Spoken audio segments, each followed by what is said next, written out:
Assalamualaikum warahmatullahi wabarakatuh.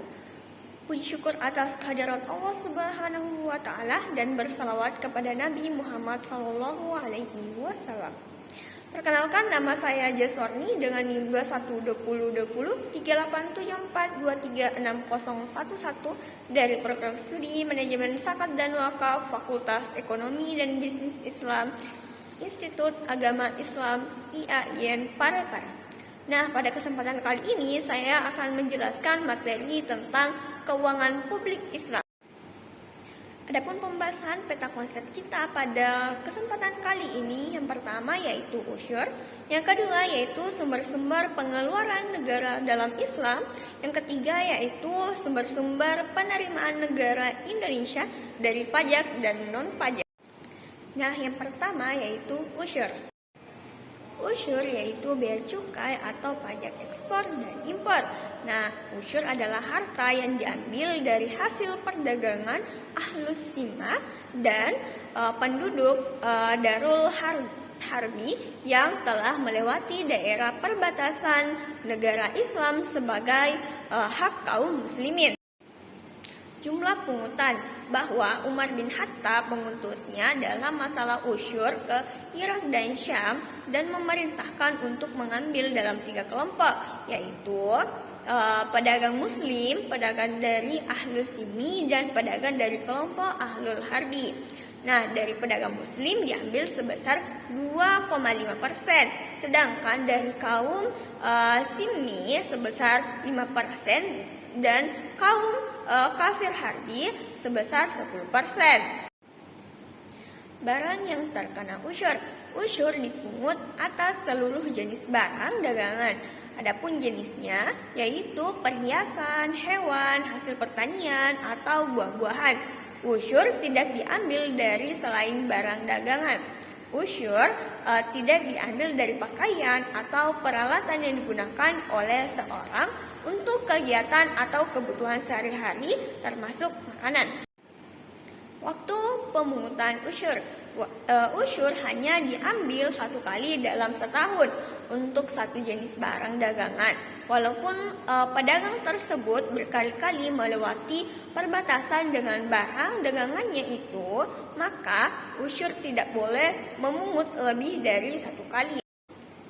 Selanjutnya yaitu sumber-sumber pengeluaran negara dalam Islam. Sumber-sumber pengeluaran negara dalam Islam. Yang pertama, zakat. Negara bertanggung jawab atas pengeluaran zakat untuk disalurkan kepada 8 asnaf. Yang kedua yaitu pendidikan dan kebudayaan, di mana bertujuan untuk meningkatkan kualitas sumber daya manusia. Yang ketiga yaitu penyebaran Islam. Penyebaran Islam dipersiapkan sesuai dengan aturan dan etika yang sesuai dengan fikih. Yang keempat yaitu penyebaran ilmu pengetahuan agar mendapatkan ilmu untuk hidup di dunia dan untuk bekal di akhirat. Yang kelima yaitu pengembangan infrastruktur, di mana pengembangan fasilitas umum seperti sumur, pos, jalan raya, dan pasar. Yang keenam yaitu penyediaan layanan kesejahteraan sosial, di mana subsidi negara untuk para fuqaha dan musakin agar tidak berkekurangan. Nah, selanjutnya yaitu sumber-sumber penerimaan negara Indonesia. Sumber-sumber penerimaan negara Indonesia. Berdasarkan Undang-Undang Nomor 17 Tahun 2003 tentang Keuangan Negara, di pasal 1 ayat 9 telah dijelaskan bahwa penerimaan pendapatan negara adalah uang yang masuk ke negara. Pendapatan negara ini adalah hak penerimaan pusat yang diatur sebagai tambahan nilai kekayaan bersih. Nah, kekayaan bersih yang dimaksud ini adalah penerimaan pajak, penerimaan bukan pajak, dan hibah. Yang pertama yaitu pajak. Pajak terdiri atas 5. Yang pertama yaitu PPh atau pajak penghasilan kepada seorang wajib pajak atas benda atau pendapatan dalam jangka waktu 1 tahun. Yang kedua yaitu PPN atau pajak atas konsumsi barang dan jasa dalam daerah pabean yang dikenal secara bertingkat dalam setiap jalur produksi dan distribusi. Yang ketiga yaitu cukai, pendapatan negara terhadap barang tertentu yang memiliki sifat seperti undang-undang cukai. Yang keempat yaitu biaya masuk dan keluar atau pungutan atas barang ekspor dan impor. Selanjutnya yang kelima yaitu PBB atau pungutan wajib atas kepemilikan tanah dan bangunan. Sumber penerimaan negara Indonesia yang selanjutnya yaitu penerimaan negara bukan pajak atau PNBP, terdiri atas 6. Yang pertama yaitu pemanfaatan sumber daya alam. Yang kedua pendapatan kekayaan yang dipisahkan. Yang ketiga yaitu pendapatan Badan Layanan Umum atau BLU. Yang keempat yaitu pengelolaan barang milik negara.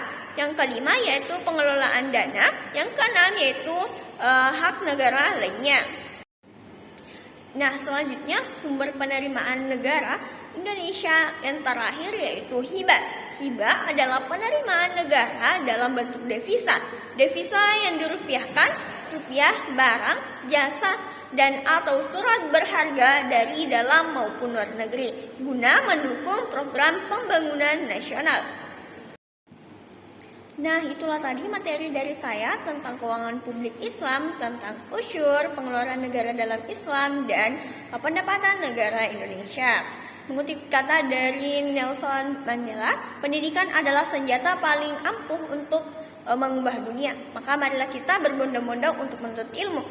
Akhir kata dari saya, wabillahi taufiq wal hidayah. Wassalamualaikum warahmatullahi wabarakatuh.